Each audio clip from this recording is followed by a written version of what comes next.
Welcome to Radio Davos and this special episode to mark the end of the year. To join me to look back on 2024 is my colleague and fellow podcaster, the host of Meet the Leader, Linda Lacina. Hello, Linda. Hi, Robin. How are you doing? Very good, very good, very good. It's holiday times here in New York, so can't complain. I'm delighted to have you here. If anyone listens to Radio Davos, they should also be listening to Meet the Leader. I mention it in every episode, whereas Radio Davos looks at the world's biggest problems and how we can solve them, which can be anything from climate change, technology, inequality, anything you could mention. Linda's Meet the Leader is much more focused and coherent, wouldn't you say, Linda? I think they're both focused and coherent. They are really, yeah. But they both look at solving the world's problems, but Meet the Leader looks at one particular leader's perspective on how they are helping to solve these problems, where your podcast, and you tell me if I am characterizing this correct, is looking at it more like with multiple voices and also sort of helping to break down what the problem is, as well in a sort of in a wider sense. Yeah, that sums it up pretty well. And both you and I will soon be heading up the mountain. Well, you'll be coming to Europe first and then heading up the mountain to Davos. Because Radio Davos doesn't come from Davos, except for 1 week a year. I'm based in Geneva at the World Economic Forum. You're in New York with the World Economic Forum, but we'll both be going up to the annual meeting, the thing that probably the World Economic Forum is best known for, which is the meeting in Davos that kind of kicks off the year. To look back on 2024, I've set you the task, Linda, of picking just 3. I don't know how many episodes you did. These are both weekly podcasts. So I reckon we did probably each more than about 40 episodes over the year. You're just going to pick clips from 3 of your most interesting ones. I've done the same for Radio Davos. This is from Davos, from the annual meeting 2024. You know, when you go up there, there's captains of industry, there's people from academia, and sometimes get to meet your heroes. And I did one a little bit starstruck when I met Nile Rodgers.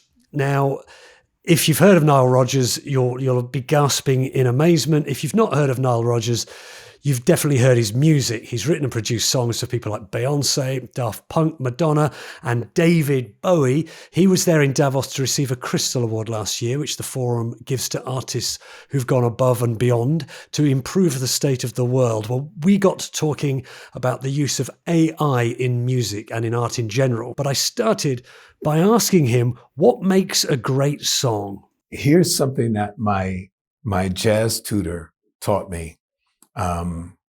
One day I was going out to do a gig, and that's how I grew up. I used to do cover songs for money, and sometimes we were lucky and we could do original songs, because in the old days, people liked original bands playing new music. That was the discovery engine. Go to a club. And one day I was taking a lesson, and my jazz tutor, he's never had a hit record in his life, but he saw that I was really upset this particular day. And he asked me why, because normally I'm so upbeat. And I said, well, look at these like lame songs that I got to play tonight, you know? And he says, no, don't you realize they're all hit records?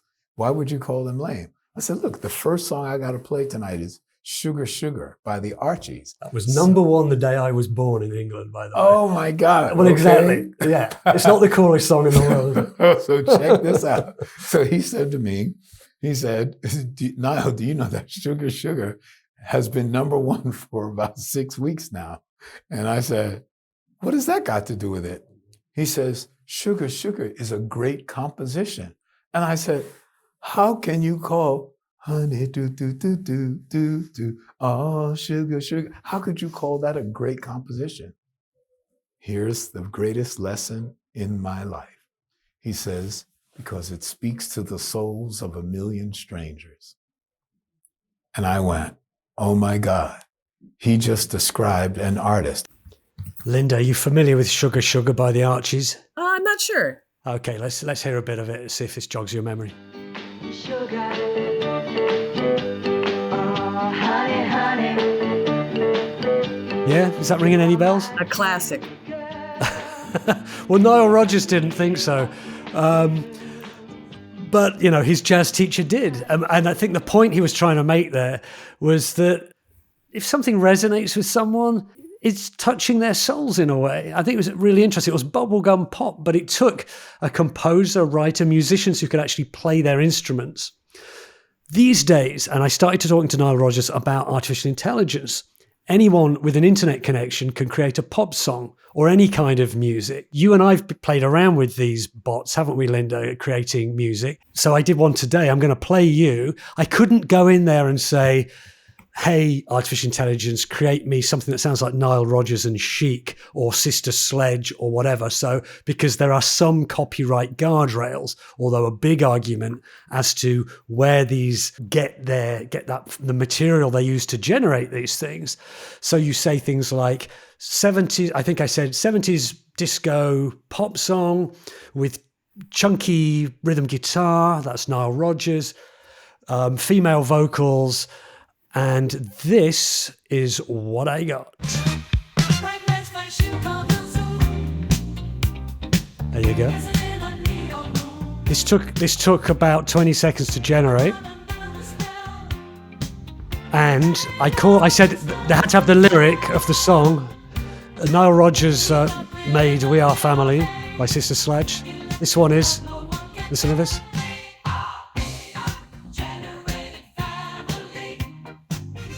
We are AI-generated family. Nice. So anyone who's not played around with that bot, it's available free. You don't have to download anything. It took seconds. It cost nothing. They get that. I mean, I think mind's blown for anyone who hasn't come across that already. I made another. Shall I play you another one as well? Oh, absolutely. You know, as a friend of ours always says about these things, this is the worst version of this you'll ever use, right? In a year's time. So Robin, are you going to just play these when you just get ready in the morning? No, I hope I never hear it again. But no, I will put on We Are Family by Sister Sledge. So, as I say, I talked to Nile Rodgers about artificial intelligence. He's far from a Luddite on this. A little bit of what he had to say. Do you use any AI tools yourself now? I've not used it yet, but I could easily think of the time. Right now, I work with Apple, and because I'm the artist in residence, they obviously like me to not only come up with projects of my own that are interesting, so that they can help me bring those products to fruition. And when I say products, what I really am talking about is what I create, which is music. So I would assume at some point in time that I would probably use it, but I certainly wouldn't use it to imitate somebody else. Because even now, people can't believe that we're still a 100% live band. So all the bands that you probably like, or if you have kids, all the bands your kids like are all on tape. They're all working with Pro Tools. They all have click tracks. Not Chic. We're completely live. And hey, my 10-year-old daughter loves your music, by the way. Oh, so. Thank you. That's cool. But the reason why I love being live is because that's my art form. But I don't criticize the people who aren't doing it that way. We just did a show 2 days ago and we made a couple of mistakes and we laughed and we got mistakes are part of live and we turned it into part of the show. Chic, completely live. So 2024, a highlight for me was seeing them live close to Geneva. If you want to know more about the impact of AI, not just on music, but also on movies and on visual arts, please check out that episode of Radio Davos. It's called AI versus Art. Will AI rip the soul out of music, movies, and art, or help express our humanity? And for more on AI from the World Economic Forum, check out the AI Governance Alliance, link in the show notes. Linda, that was my first pick of 2024 from Radio Davos. What's yours? My first pick actually is from IKEA, or Inca Group, which is their sort of parent company. And it is with the chief people officer there, Ulrika Bissert. And she is a really interesting person because she has worked there for like 2 decades. She is unique in that she has worked in every single aspect of that company.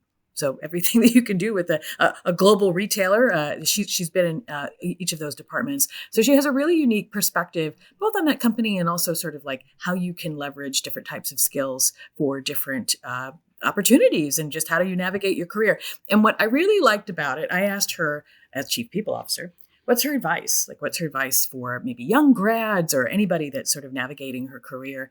And at the very heart of it, and you'll hear her say it in her own words in a second, but at the very heart of it, it was to really invest in getting to know yourself, because then you'll make better decisions. And I always felt like that is a piece that is missing when people think about planning their career or moving forward in anything. They get lost on the short term or they get lost on a title, but they're not really thinking about who am I? What do I actually want? And what do I actually need? Because they don't know themselves. Anyway, I will stop talking and we can have Ulrika explain in a much better sense. Curiosity, open mindset, be prepared to learn and unlearn. I think that will be the biggest change for this generation, is that it will be constantly unlearning, relearning, upskilling. And for that, you need to have curiosity and a learning mindset. I think the most important for not only young people, but the question with young people is to get to know yourself. Who are you for real? And trying to be yourself at the greatest extent, because directly when you start to play a role, your energy is leaking. So that is one advice.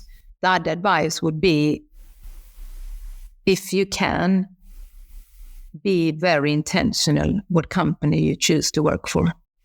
And in that, it becomes lead yourself. But you can't lead yourself, in my experience, if you don't know yourself.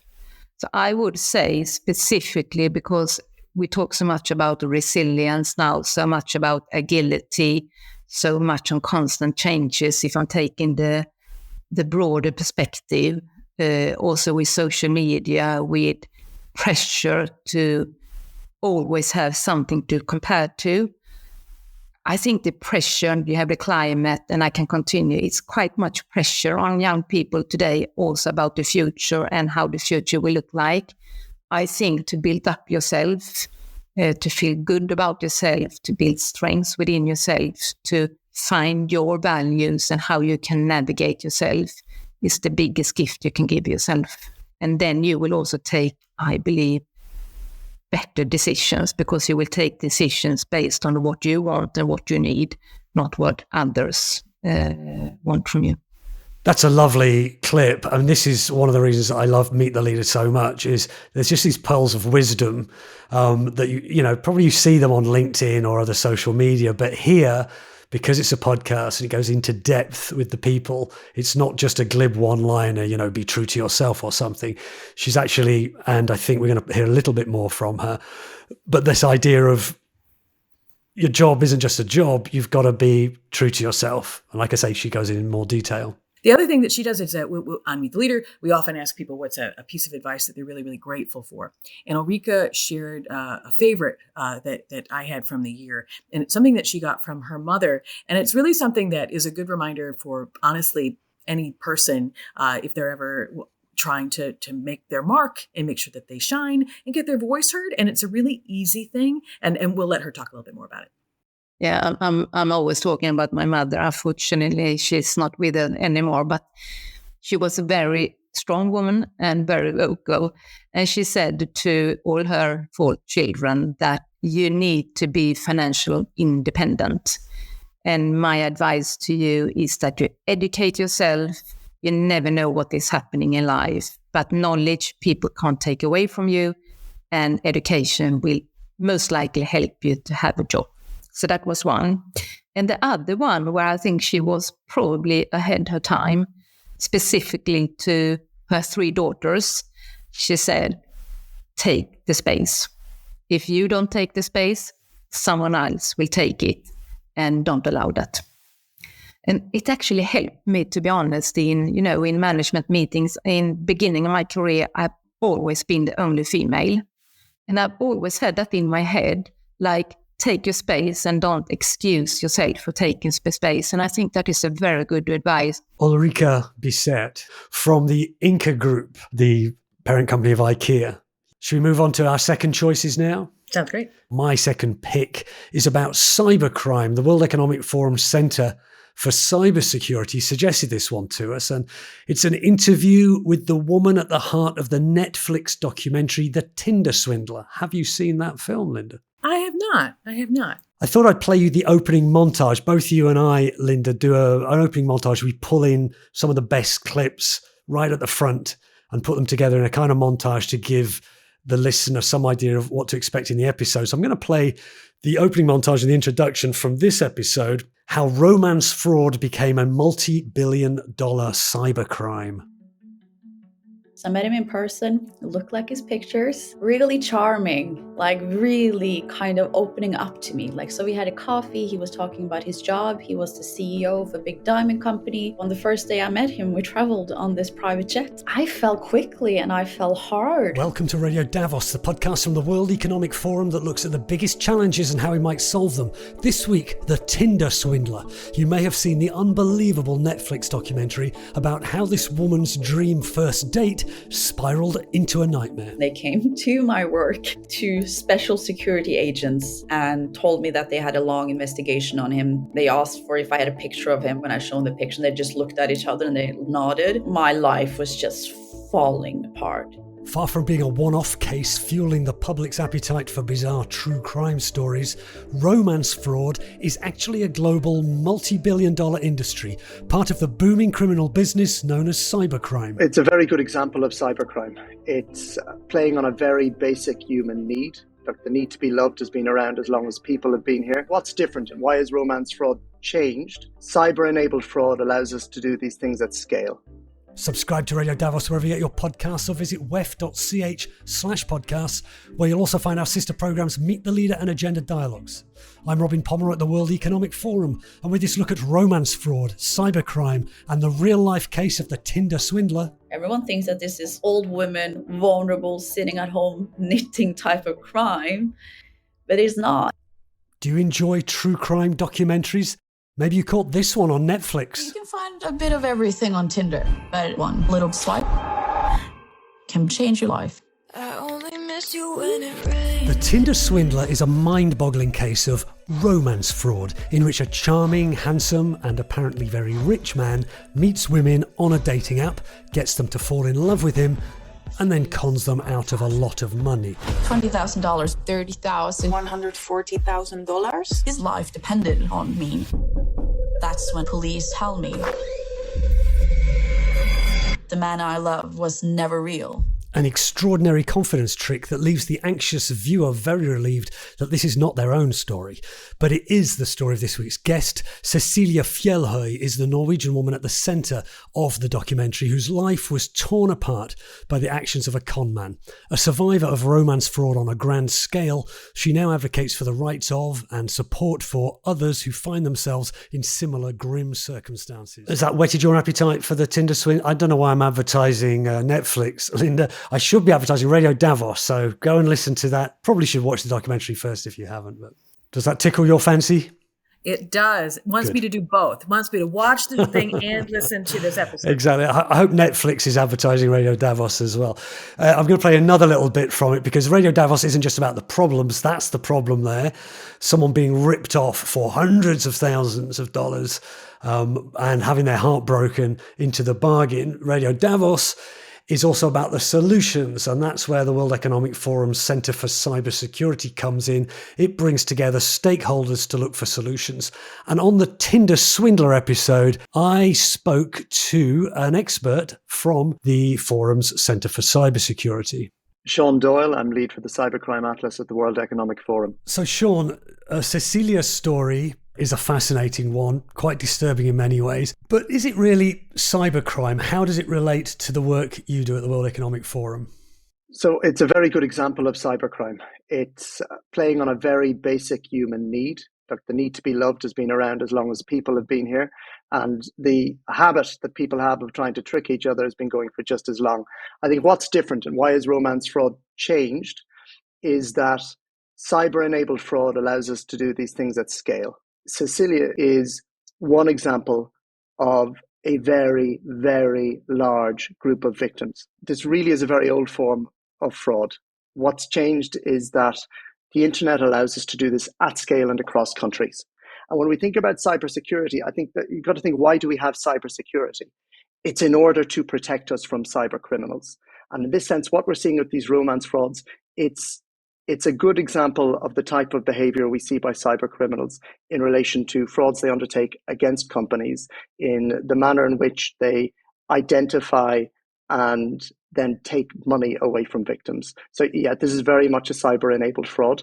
That episode of Radio Davos is called Tinder Swindler, How Romance Fraud Became a Multi-Billion-Dollar Cybercrime. Linda, what's your next pick? My next pick is Fidelma Russo. She's the CTO, and that is the Chief Technology Officer at Hewlett-Packard Enterprise. And they are working on all kinds of big hybrid cloud technologies, technologies for the future. She leads a pretty big team of like 5,500 people globally working on all kinds of things.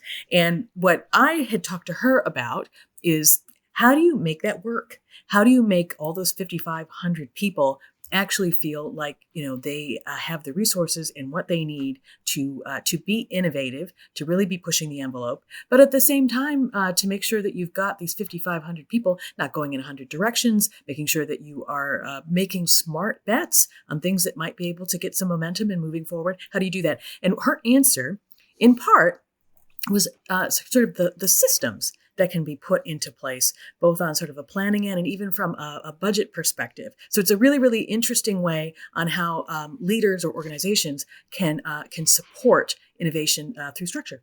Are there any prompts or frameworks to sort of help guide people to be thinking outside in? Yeah, a yearly planning thing that says, hey, how will you integrate X into your product or your business? Are there any sort of prompts or triggers or frameworks or practices that are also really helpful? Yeah. So, you mentioned the yearly planning cycles, and I think many of us would probably say, in some ways, the yearly planning cycle is a good thing. In some ways, the yearly planning cycle actually is somewhat stifling, because technology cycles tend not to run on yearly planning cycles. If we were to care about our budget cycles, then Gen AI, it didn't really go along our planning cycles. And so all of us had to adjust last year and say, what are we going to take out?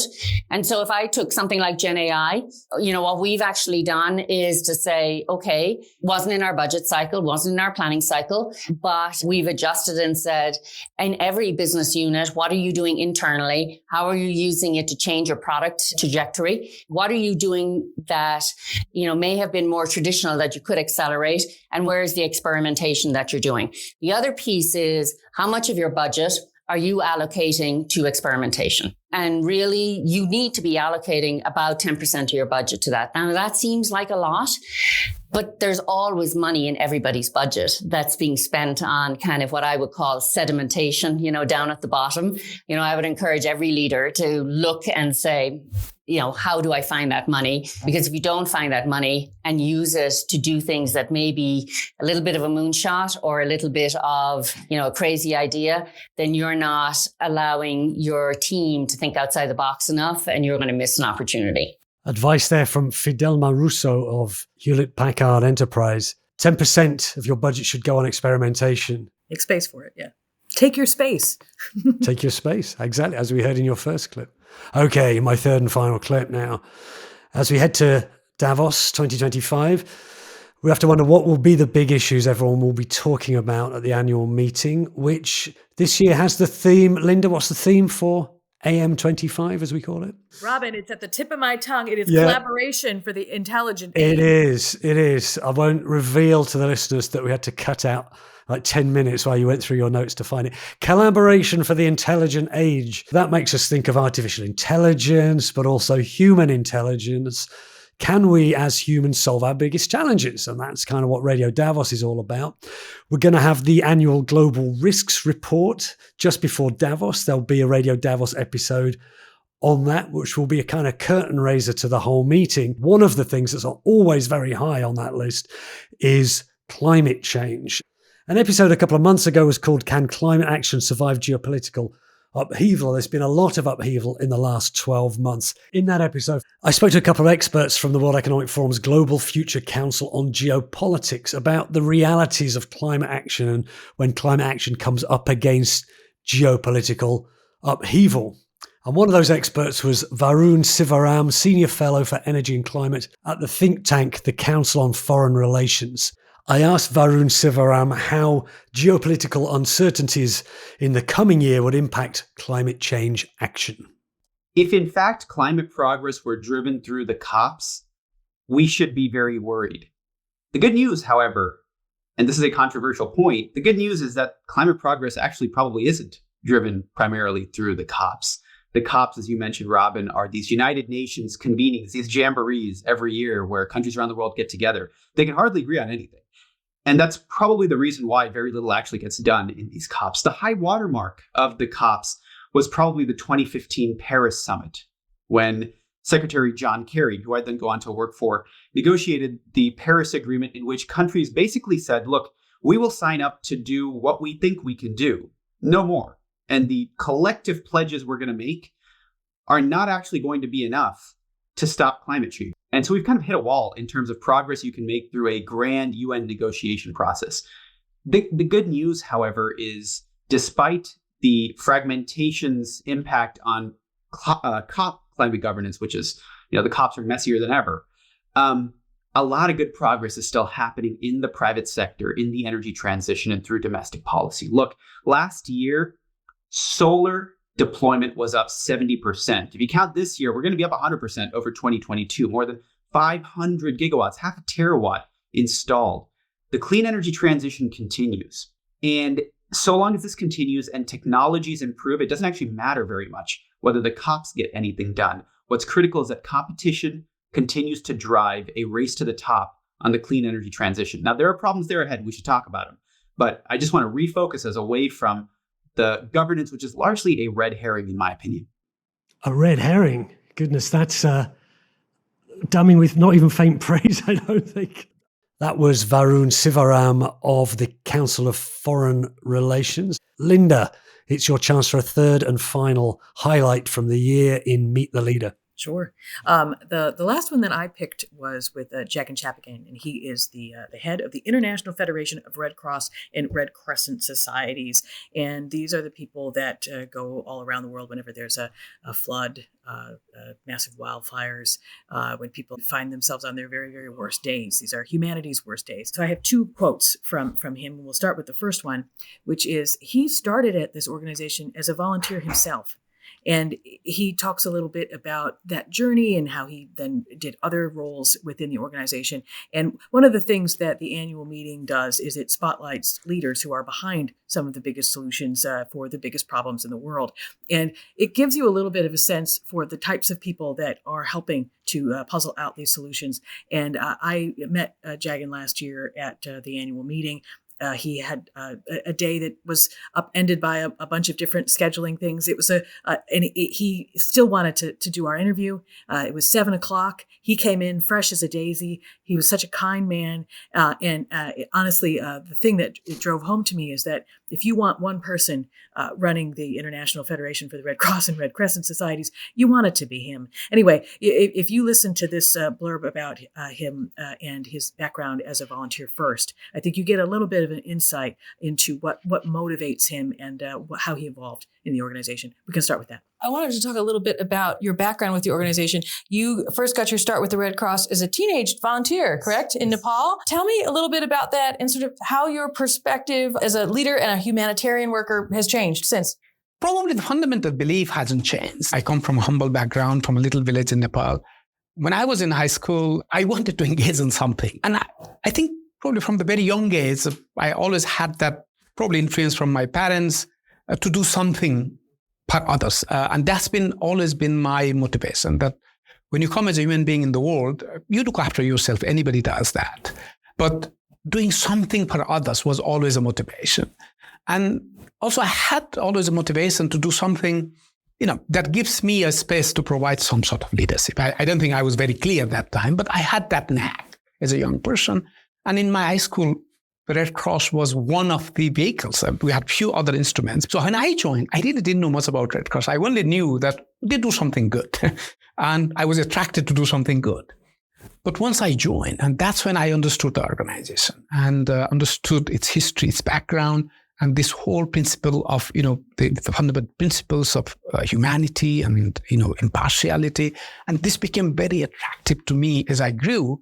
And when I finished my university, I was lucky to be able to be hired by Nepal Red Cross to manage a refugee program in the country at a very young age. I was just out of university. I didn't have any job experience, but I got that opportunity. And I think after 4 years of working in Nepal, I started working internationally. My first engagement was in Central Asia, and I haven't stopped. But the fundamental belief that each of us should be committed to do something good, in very general terms, to others, I think that fundamental belief hasn't changed. Of course, as I grew with the opportunities I was provided with by the government, of very ordinary volunteers from a village in Nepal, I've been very, very privileged to get the opportunities to do different roles. Initially in big crisis, and later on more in management and leadership role. I absolutely believe that I have been enormously privileged. And if I don't use this privilege with the background I have to make a difference on somebody else's life, I would not be a very happy man. And I like to be happy. The second quote that I found really, really powerful from Jagan is that I asked him about how does the International Federation of Red Cross and Red Crescent Societies, how do they motivate an organization that is run mostly by volunteers? They have millions of volunteers, 17 million, as I mentioned. What's important for that? Because it's something that businesses, organizations around the world want to sort of bottle that lightning. How can we make sure that people feel like they are engaged and that they are also empowered to make change wherever they happen to be? So this is Jagan sort of talking about what their approach is to that. And it's something that I think any leader in any organization at any level can probably learn a lot from. One of the critical quality on the leaders, and it's probably true for everybody, but if you want to be a leader, is ability to listen. I think it's extremely, extremely important in any context, ability to listen and learn. Listening without learning is not useful. And I think when the leader have that ability to listen and learn, that's when you engage with the purpose of the people who you want to be associated with your organizations and the value and objectives of your organizations. And I'm not claiming that in Red Cross we are perfect. I think we do have issues. When you are working with people, there will be issues.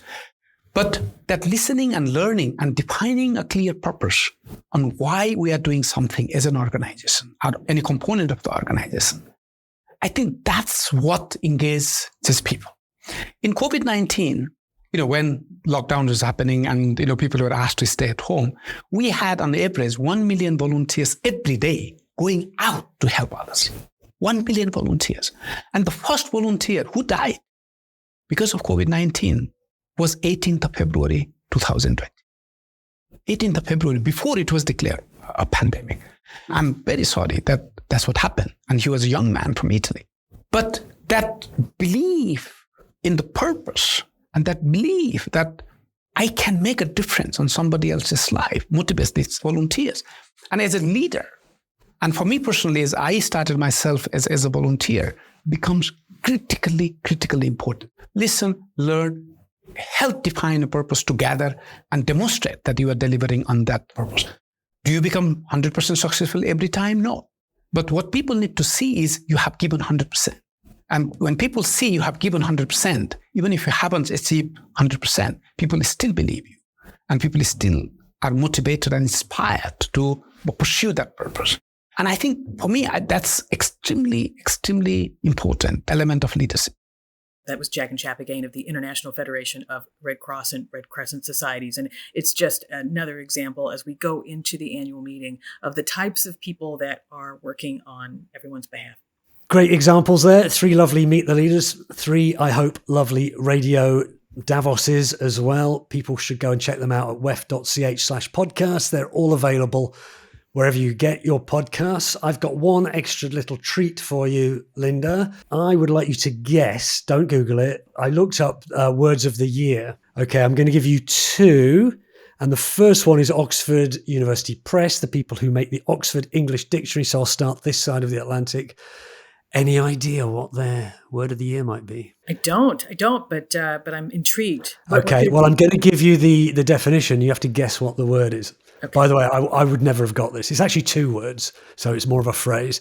And so the definition is the supposed deterioration of a person's mental or intellectual state, especially viewed as the result of overconsumption of material, now particularly online content, considered to be trivial or unchallenging. What do you think that? What would be a two-word phrase that describes that deterioration? Imagine you're doom scrolling through social media. You are getting this thing. No? No. Brain rot. Brain rot. Yeah. Yes, look at that. It's not an expression I've used. Have you? No. I thought the two-word phrase for mental deterioration would be Linda Lacina. But oh, stop it. It's brain rot. Anyway, that's Oxford University Press's word of the year. I'm going to cross to your side of the Atlantic, so you should get this one. I'm again going to give you the definition if you like. Okay, and this one is really pertinent to the kinds of things we talk about, the kinds of things we'll be talking about in Davos. That's not a clue that's going to help you, but here's the definition according to Merriam-Webster Dictionary. This is their word of the year. It's something, and it's one word, that it means division into two sharply distinct opposites, especially a state in which the opinions, beliefs, or interests of a group or society no longer range along a continuum, but become concentrated at opposing extremes. It's not a new word. It's just their word of the year. That's another good one. I'm stumped, sir. What is it? Come on. Think about think about your country right now. Politics. What's a word you might use to describe it? It's polarization. I think that's a really good word of the year. Brain rot. Yeah, maybe it's some kind of word that they think the kids are using. Polarization. It's a word we use all the time. Yeah. Polarized society, polarized politics. I hate to say it as a Brit, but I think Merriam-Webster has won it for me over the Oxford University Press this year. Polarization, I think, is a good word of the year for 2024. And that brings to a close, I think, our roundup of the year. Well, it's not festive, but I might as well play you out with my AI music again. Which did you like best, the first or second? The second. The second one. Here we go. So this is We Are AI-generated family. I don't know if I can claim the copyright from it, but I'm not sure anyone can. Let's play the music. So, Merry Christmas to all our listeners. Happy holidays, however you celebrate, wherever you are. From the World Economic Forum's podcast department, from Linda Lacina, Meet the Leader. And happy holidays and a wonderful 2025. And from me at Radio Davos, yes, indeed, happy holidays. We'll see you in the new year. I'm playing out with this. You can use this for your Christmas parties. And I'll take no royalties. AI generated. Who knows who to sue?